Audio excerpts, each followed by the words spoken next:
Hello. In the Crown of Aragon 639 years ago, it was February 6th, 1387. My name is Jonathan Seyfried. I'm a PhD candidate in history at the University of New Mexico. And this is the Historian's Notebook, a podcast about how history gets made. Season 1 is titled Multcora Companiona. We're looking at a document from each day of the first year of the reign of King Joan I of Aragon and Queen Violant de Bar. Let's begin today's document.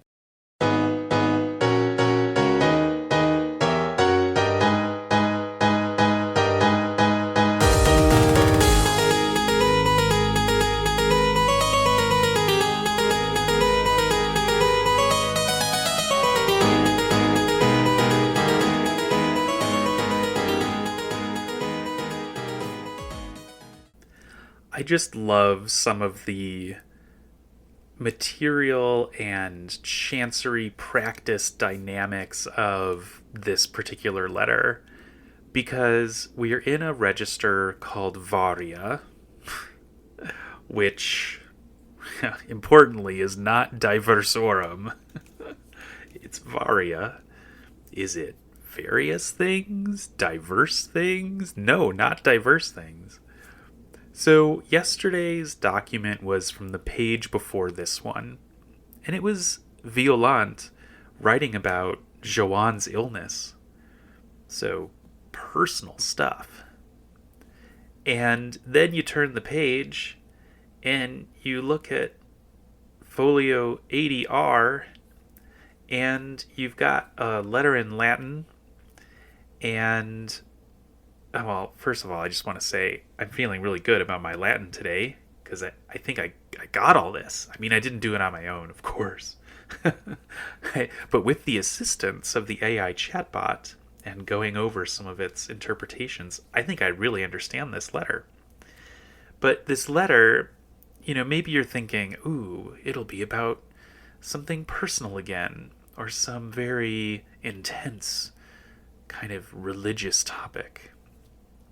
No, it's about a broken down mill in sort of a smaller town. And so it really is like this whiplash feeling of when you're turning the pages, especially in a register like this one called Varia, you're just not really prepared for the kinds of transitions from one letter to the next, and it is the next day. So the letter about Joan's illness was from the 5th of February, and then today we've got this letter about the broken down mill in the 6th of February. So I just want to point out a couple things about chancery practice with this letter here. First of all, I want you to notice, if you're able to look at this on the webpage, that the letter starts out with Yolans, etc. So there's not even like any kind of concern about listing out all of the realms that Violant is in charge of. And it's just like, we don't have to be fancy here. This is a small town. And I pretty quickly took a little doing, but I pretty quickly found out that the name of this town in Catalan is Torroella de Montgri. And you can see that in the second line. So in Latin, the toponym is Turielem de Montegrio, or Montegrino, I think is the correct. I think it's an N-O at the end. So there's the real kind of leveling down of the seriousness or the formalities. It's not like it's a jokey letter, it's a businessy letter, but it's just the amount of ornateness that you sometimes see in these is just not present. And you can just look further down the page. So the next letter, which is actually from an earlier date, from January 28th, starts Yolans, Dei Gracia Regina Aragon. Or there's a macron, there's maybe Aragonem. Oh, what's the case? Oh, goodness. I don't know. So you can see that based on factors, and I don't exactly know the factors that determine this for sure, but things like who the recipient is or the seriousness of the matter, you'll have a different level of ornateness in the sender's title. In our document today, it seems like this is an issue that does not really call up a lot of anxiety. And I'll explain that when I get into the content of the letter a little bit more. But I want to point out a couple other things about chancery practice here. After the initial beginning of the letter that states the sender, Yolans, etc., in this case, the first word to appear is fideli, and it's spelled with two F's because it's starting out the letter. And I hope you've been enjoying the spelling of February with two F's since we started the month of February. We're 6 days into that now. And yeah, you can pretty much count on February being spelled with two F's in every single letter that we look at this month. And I would like to bring that back. I think that would be wonderful. I would love to keep spelling February with two F's because that's just fun. See what I did there? Fun with two F's. All right, so I just wanted to point out that when you have a proper noun or like the beginning of a sentence, the beginning of the letter, and it's an F word, it's very common to see the two F's. The other thing I want to talk about here is at the end of the letter with the dating. So we have datum barcinonem, and then spelled out sexta die February. So you see this sometimes where the scribe will just prefer to spell out the number that is the day, and other times they'll opt for the Roman numerals, and there's really no set pattern here that I have discovered, other than when a scribe likes to spell out the day, they'll also tend to enjoy spelling out the number of the last number that appears in the year. So right below sexta, you'll see septimo. There's a macron abbreviation line, which stands for the M in septimo.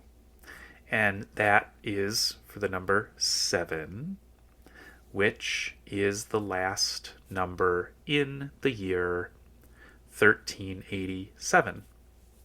The previous letters in that last line of today's document is the Roman numeral for 1380.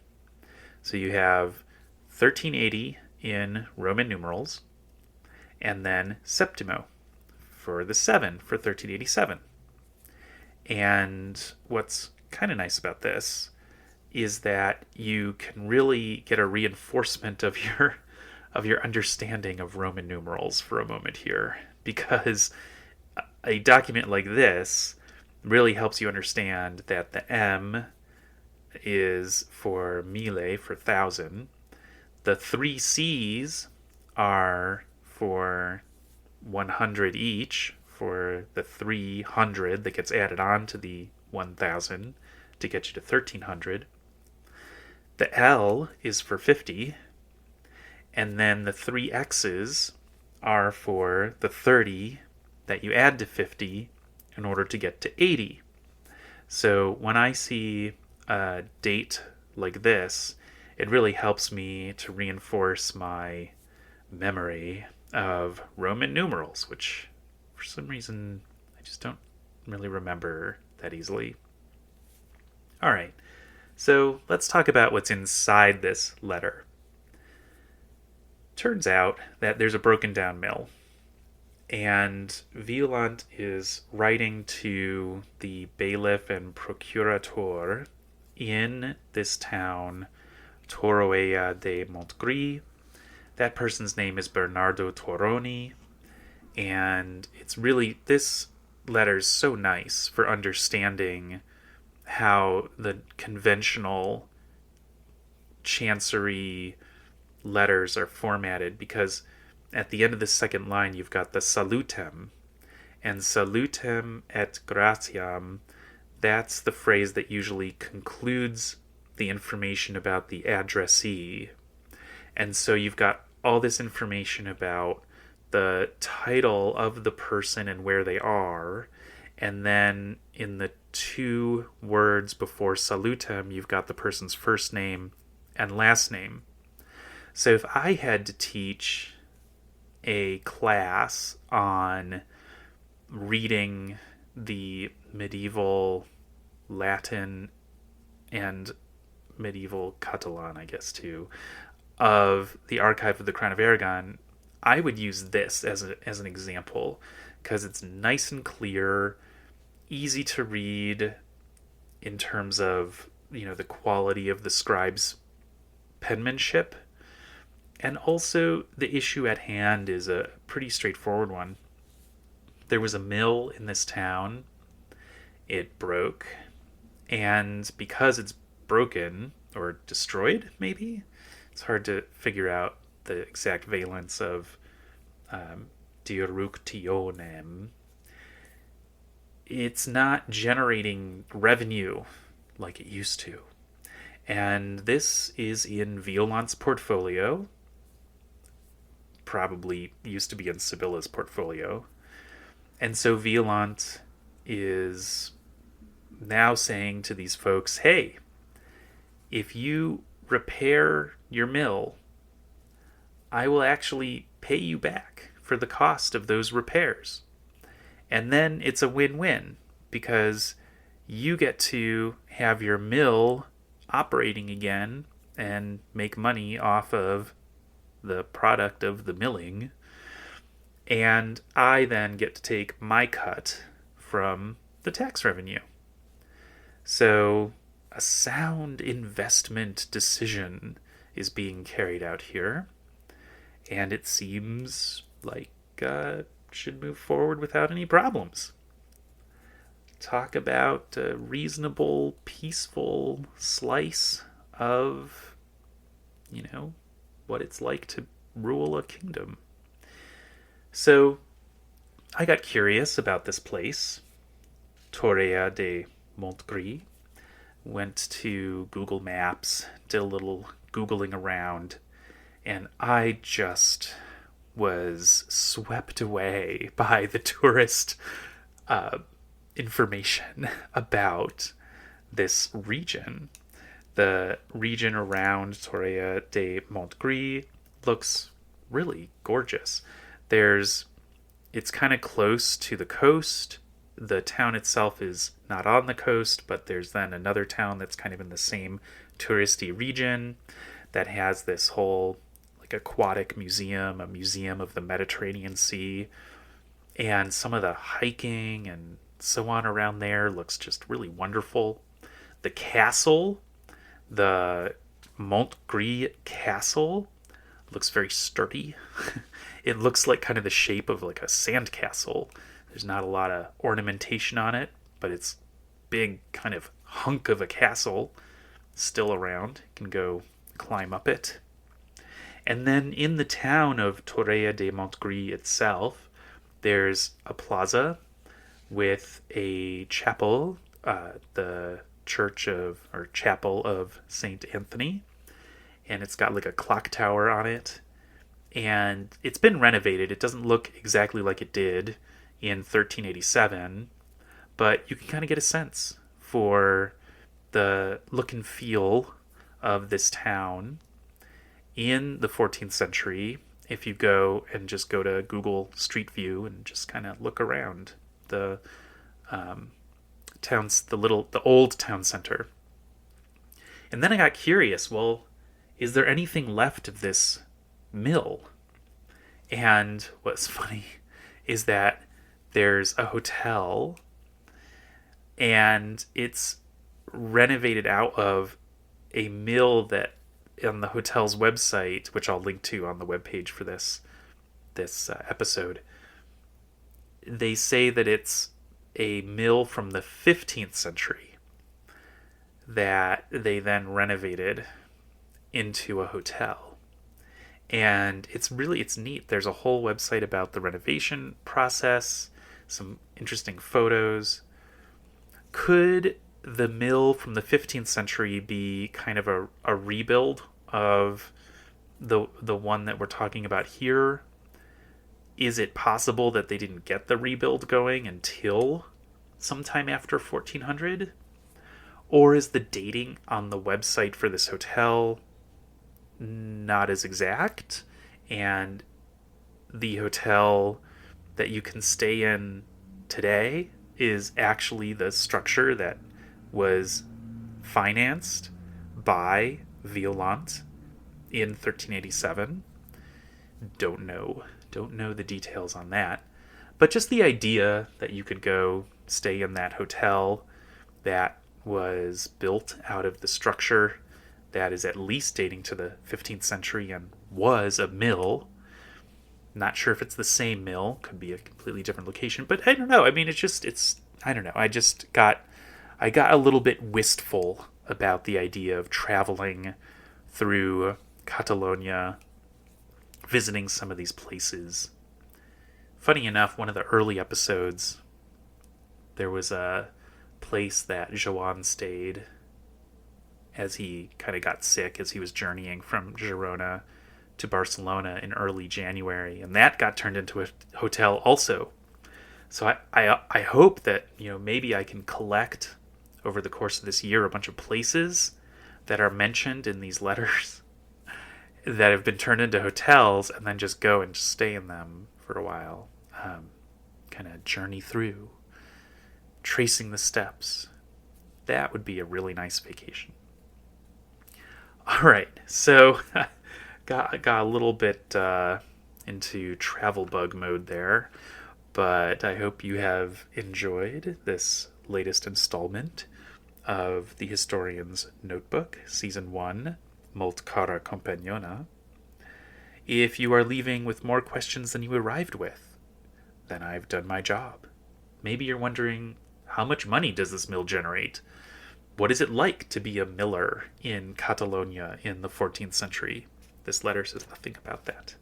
Other than maybe someone high up might give you some money if your mill got damaged and you would be able to repair it. And look at that. That's kind of nice.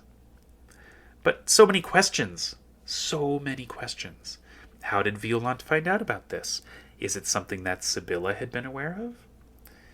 Was the destruction from some kind of storm? Or was there something violent? Or was it just kind of run down? We do not know. All these questions. Well, remember, if you're feeling dissatisfied that you don't have answers to those questions, that fits right with our motto, dissatisfaction guaranteed. Visit the website to see an image of today's document and additional show notes, all those links that I mentioned. And listen again tomorrow to hear about the next day in the first year of the reign of King Joan I of Aragon and Queen Violante de Bar. In the meantime, take care.